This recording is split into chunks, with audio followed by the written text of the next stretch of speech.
Indiana News Desk is made possible in part by Maller Grodner Attorneys, providing legal services to clients and the community. Understanding, expertise, results. Bloomington and Indianapolis. LawMG.com.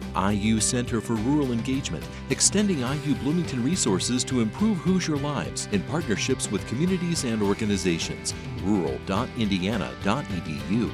Smithville Fiber Internet Security Solutions and Voice in Southern Indiana. More information at smithville.com. Bunger and Robertson Attorneys at Law, utilizing 75 years of experience, knowledge, and resources to help individuals and families recover in personal injury matters. Information at lawbr.com. And by WTIU members. Thank you. Coming up on Indiana News Desk, IU President Pamela Whitten is holding listening sessions with faculty around campus in an attempt to repair tenuous relationships. This may be an empty gesture. We will have to wait and see, but it is an opportunity. Protesters and faculty continue to call for the resignation of Whitten and 2 members of her administration. Many are blaming a lack of infrastructure for a slowdown in sales of electric vehicles in the Midwest. I ended up home and I think I still had, 30 miles or 10% charge on it. But it was nerve-wracking. Researchers at Purdue are working on pavement that will charge vehicles as they drive on it. And we visit a historic church in Columbus that will soon become part of the county's library system. We'll have these stories plus the latest news from across the state right now on Indiana News Desk.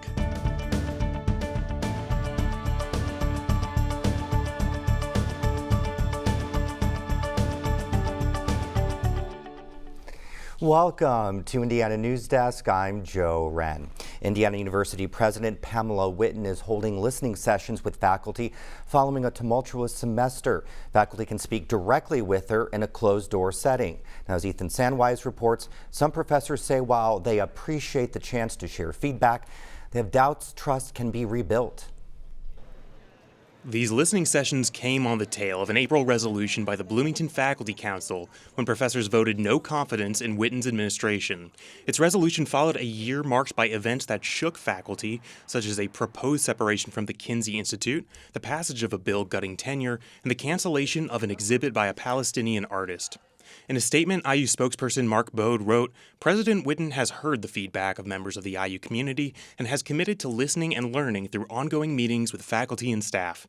Reporters weren't permitted to enter. However, some faculty shared their experiences following the meeting. The president just listened. We raised hands. We expressed our opinions. There was a lot of anger in the room from a number of us, but there was also an attempt to help this president understand the impact of 3 years of bad decision-making on the way we operate. Since the no confidence vote, many schools have created their own resolutions calling for Whitten's removal alongside Provost Rahul Srivastava. Those later votes were mainly in response to their decision to call Indiana State Police to remove demonstrators from Dunn Meadow. Whitten and Srivastava issued a joint statement saying their decision was motivated by concern for public safety and the possibility of anti-Semitism. There were specific requests made for specific apologies, for example, about the use of police force in Dunn Meadow, and simply requests for public apologies.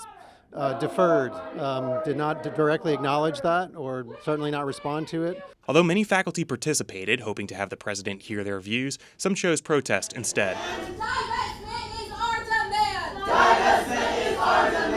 School of Education professor Barbara Dennis was one of 7 faculty arrested during the Dunn Meadow demonstrations. She stood outside of several meetings with a sign that read, "No middle ground." We're saying the same things we've said in a no confidence vote. We're saying the same things that have been published in the newspapers. So there are things she's already heard, and I'd like to see some action, actually.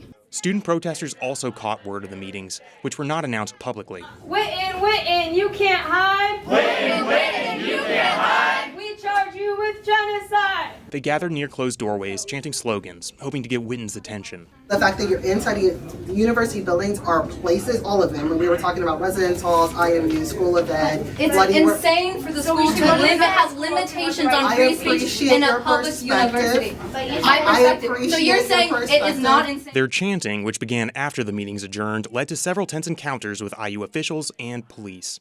If you want to stay here all day.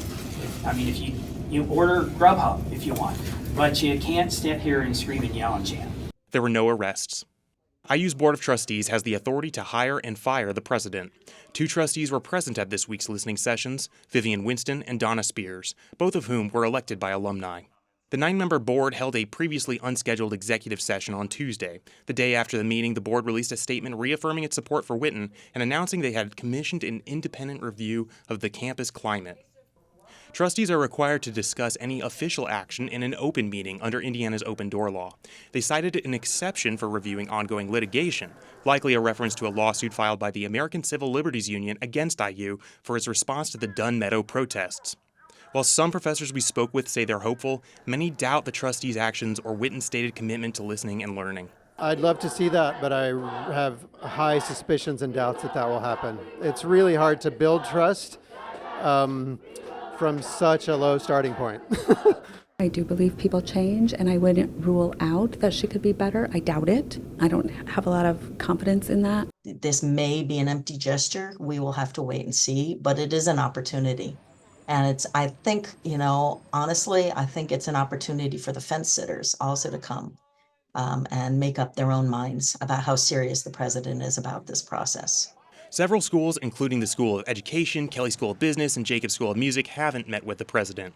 Dean Rick Van Kooten of the College of Arts and Sciences has requested a town hall with Whitten that all college faculty and staff can attend, but so far, none has been announced.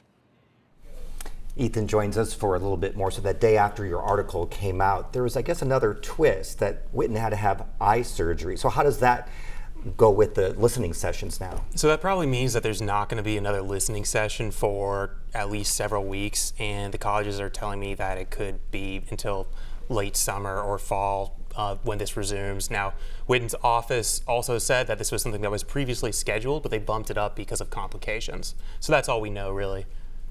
So, based on what we're hearing in your report, you've been talking with a lot of faculty, and we just had a new report about South Bend, IU South Bend not having a no vote of confidence as well. I mean, what's your read on all of this? So, the question is whether Whitten is sincere in this commitment to, learn and, move forward with faculty. I think one of the sticking points there, though, is most of the faculty that I heard and spoke with at these sessions are calling for her to resign, and Whitten said she's not interested in resigning. So that's one of their main demands, and it's not likely to happen. The Board of Trustees also has full confidence in Whitten, as I reported in my piece, so her position is pretty secure right now. The question is whether she sees losing the trust of the faculty as a long-term threat to IU that needs to be addressed by actually bringing them further into the decision-making in the way that they want to be included. Ethan, thanks so much for your reporting. I know you have a lot more to work on, maybe some more today, I hear. Hopefully. You're busy. Thank you so much. Thanks, Joe. Okay, we're joined now by Lucas Gonzalez for the latest headlines from around the state. Hi, Lucas. Hi, Joe. The Bloomington City Council gave the okay for the Summit District development to start on nearly 140 acres of land north of RCA Community Park. The council also passed several reasonable conditions. They cap the number of housing units at 4,250, reduce maximum building heights, require some units be income restricted, and encourage more options for owner-occupied units. I just have too many general concerns about the development proposal of this magnitude for this community. I mean, I'm concerned about the long-term impacts and the costs of growth at this scale. Ruffin Councilman Dave Rollo voted against the project, but for most of the conditions. Both felt there was not enough time to debate the project, even though the council has held 3 hearings on it. To accuse me at this point, at least, I can't speak for my 8 colleagues, of not having done my due diligence on this project is just not understanding how much time I have spent starting when I was barely a candidate for office. Developers plan to build the project over the course of 10 years. The Monroe County Commissioners are rejecting a $30,000 request to support the Bloomington Economic Development Corporation's efforts. The commissioners say they were upset by the BEDC's support of a bill at the State House to allow development on steeper slopes. Several of us from Monroe County government went up and lobbied against this bill because we felt that it would not increase housing capability or housing stock here in Monroe County. Commissioner Julie Thomas reluctantly voted for the request. She says she was upset by a column written by BEDC President Jennifer Pearl that Thomas says was a misrepresentation of the county's development ordinance. The Indiana Center for Recovery is walking back its proposal to build 2 three-story group homes west of downtown Bloomington. The center withdrew its petition before a scheduled Bloomington Plan Commission meeting this week. Officials say the proposal is out of place, in part because of its proximity to the future Hopewell neighborhood. I think that the future of that area is residential because that is what that entire Hopewell site is basically moving toward. The group homes would have been built on the north and south sides of West 1st Street near Walker Street. The latest national abortion count by the Society of Family Planning found an increase in the number of abortions in 2023 compared to the year prior. But Side Effects Public Media's Farah Yusri reports Indiana's abortions dropped from about 500 at the start of last year to just 20 in December due to the abortion ban. The We Count report looked at abortions over 18 months, between April 2022 and December 2023. It reflects abortions provided in a healthcare setting, including in-person and virtual care. The state that saw the largest surge in abortion volume was Illinois, with more than 35,000 extra abortions over the 18-month period. Perhaps one of the other big takeaways of the report is a surge in the number of abortions provided under what's known as SHIELD laws. These laws protect clinicians in several states like New York, Massachusetts, and Colorado who provide telehealth abortions to people who live in states with abortion restrictions or bans. Between October and December 2023, there was an average of nearly 8,000 monthly telehealth abortions provided under SHIELD laws. For Indiana Public Broadcasting, I'm Farah Yusri. Enhanced Semiconductors is walking back its plans to bring operations to Bloomington's west side. Company President Bob Patty told the Monroe County Council the plan isn't happening because Enhanced could not secure funds from the CHIPS Act and because of market trends. As a small company, we are seeing pullback in people's desire to venture into the market at this point.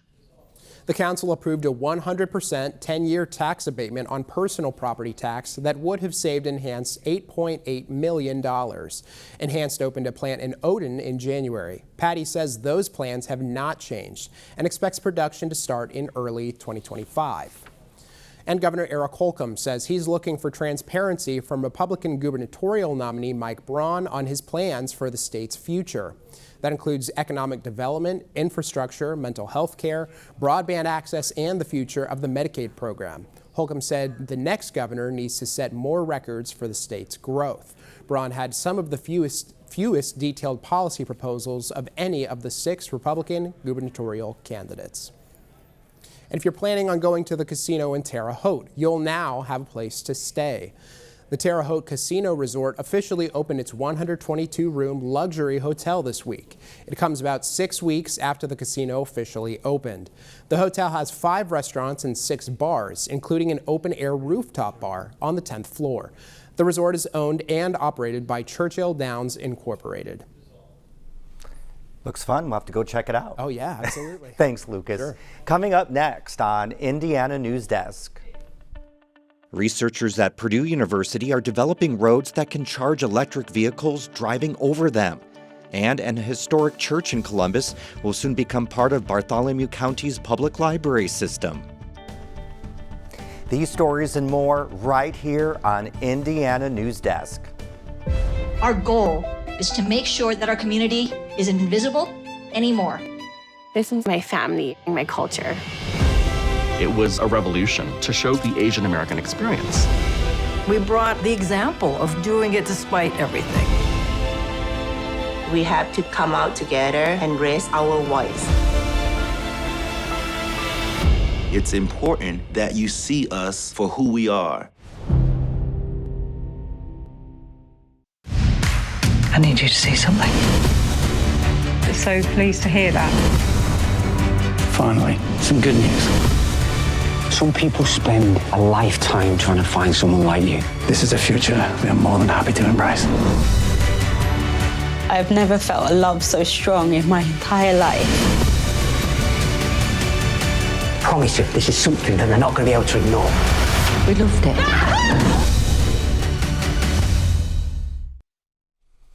Welcome back to Indiana News Desk. Well, one of Columbus's most iconic buildings is serving a new purpose, transforming from a church to a new community hub for the Bartholomew County Public Library.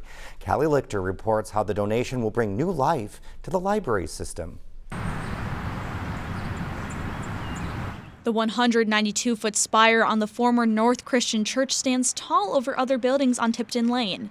The church housed the congregation in Columbus for 6 decades, but declining numbers had the church looking to others to preserve the National Historic Landmark. Probably about 2 years ago, I started conversations with the congregation to see if it might be a good fit for the library to take ownership of it.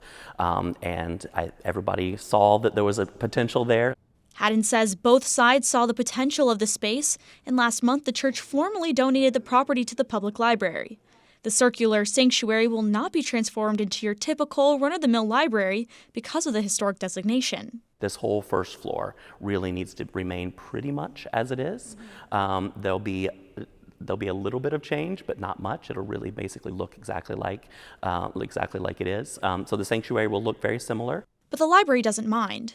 The vision for the space is more of a community space rather than a book and table library. We really want to be, as the library is a community institution, right? We want to make sure that we're gathering the community's input, gathering the community's understanding about what they want this building to be, because I feel very strongly this isn't a library building, right? It's a community building. A community property that is already getting put to use. Haddon says the public library has been in talks with musicians from the Jacobs School of Music about putting on concerts on the Holt Camp organ, which will remain a fixture in the sanctuary. Some of the rooms surrounding the building will be staff offices and meeting spaces.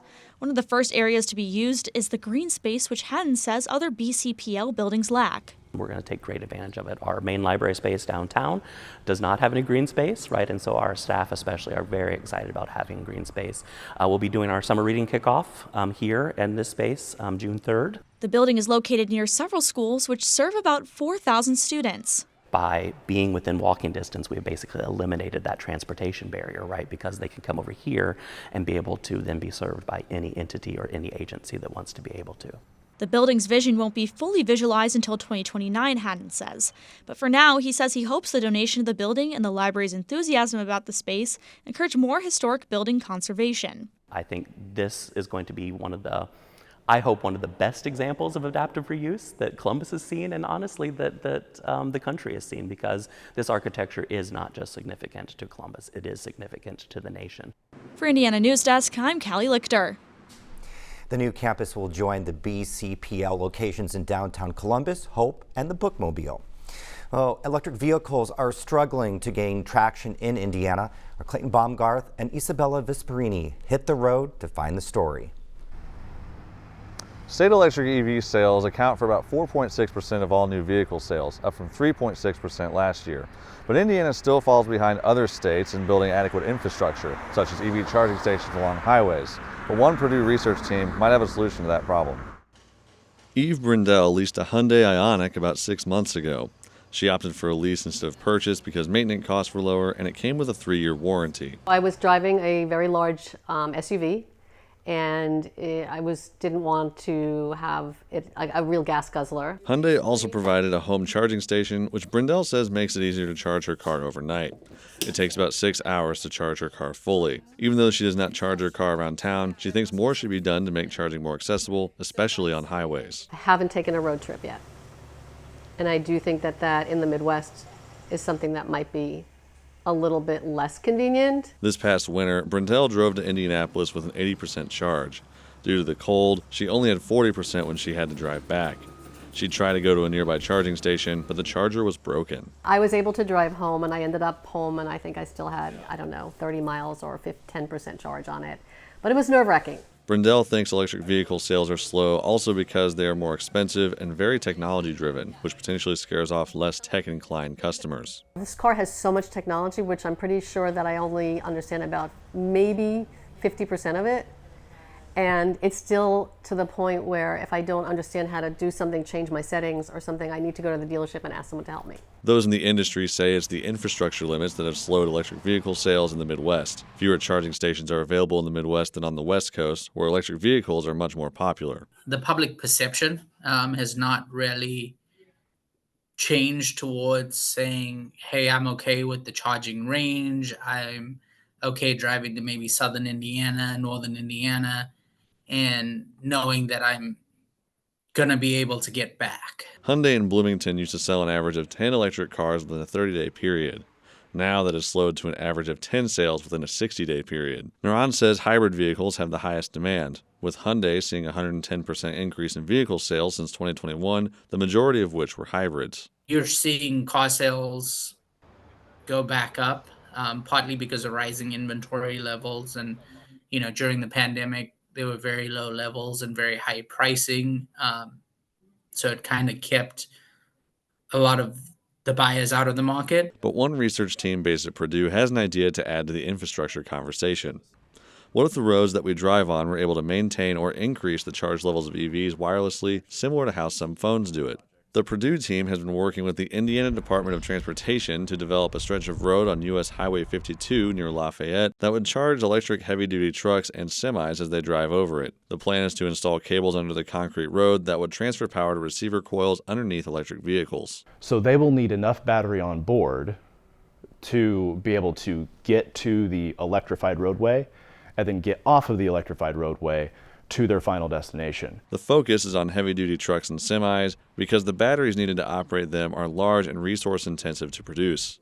If the roadway can maintain the charge of a truck, it can carry a smaller battery and have more room to transfer more goods. Critics against electrifying our vehicles have often pointed to the lack of infrastructure as a symptom of our electrical grids not being able to support all the new charging stations. Brovant says this system would be an improvement in that regard over charging stations because the energy is more evenly distributed over a wider swath of land, causing less overall drain on the grid. This paradigm of roadway electrification is actually, in my opinion, easier than the idea of just replacing the gas station model with electric charging stations, because that is going to require much more power in a much smaller area that has to be delivered there. This project has the potential to transform the interstate system in the next few decades. Years of experimentation remain to prove this concept will actually work. Car manufacturers would have to get on board as well and build the needed coils into the underside of their vehicles in order to interface with the road system. If we are able to electrify the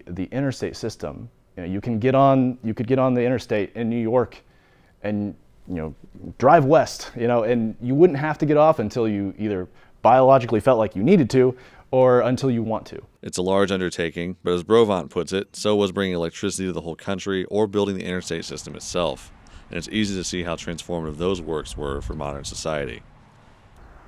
On average throughout the country, over 4.3 million electric vehicles are driven, and they account for about 1% of that total of all cars driven in the country. But for infrastructure, there's only 160,000 chargers available publicly, meaning there's about 27 electric vehicles per charger throughout the country. For Indiana News Desk with Isabella Vesperini, I'm Clayton Baumgarth. Today marked the start of the Great US 50 Yard Sale, which is celebrating its 25th anniversary this year. Running through Sunday, visitors can shop at pop-up yard sales along US 50. The sale began in the year 2000 as a way to promote local tourism in North Vernon, Indiana. Now it's expanded from coast to coast. It's fun, and I love watching people. And the people come out, and then you meet people and become friends, and they'll come back every year and making money. Allen Yard Sale is happening a few minutes east of Bedford in front of her and her husband's business. Though the first day of the sale saw some rain hit the area, Allen says there's still been a good amount of people that have come out to shop the event. Participation in the yard sale is open to individuals, businesses, and civic organizations. No formal registration is required to participate. The Arts Fair on the Square for 2024 has been canceled. The annual event, which was planned for June 22nd, now it typically hosts 100 local, regional, and national artists to showcase fine art and craft. The event is 40 years old. Vendors who apply to the fair this year will receive refunds. And if you're a lover of sweets and snacks, Indianapolis was the place to be this week. The annual Sweets and Snacks Expo drew 16,000 people during the first of its 3-day run at the convention center. More than 1,000 exhibits featuring the latest in confectionaries was expected to generate more than $12 million in revenue to Indiana. Well, that's the end of this program, but our work continues online as we cover the news throughout the week at WTIUnews.org. Have a great weekend.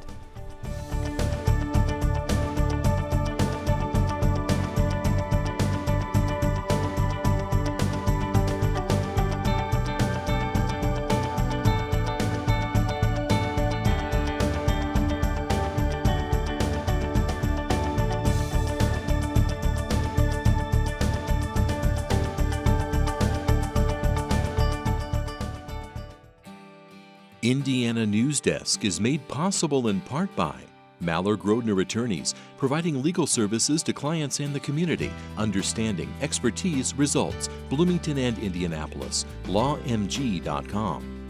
IU Center for Rural Engagement, extending IU Bloomington resources to improve Hoosier lives in partnerships with communities and organizations. Rural.indiana.edu. Smithville Fiber Internet Security Solutions and Voice in Southern Indiana. More information at smithville.com. Bunger and Robertson Attorneys at Law, utilizing 75 years of experience, knowledge, and resources to help individuals and families recover in personal injury matters. Information at lawbr.com. And by WTIU members. Thank you.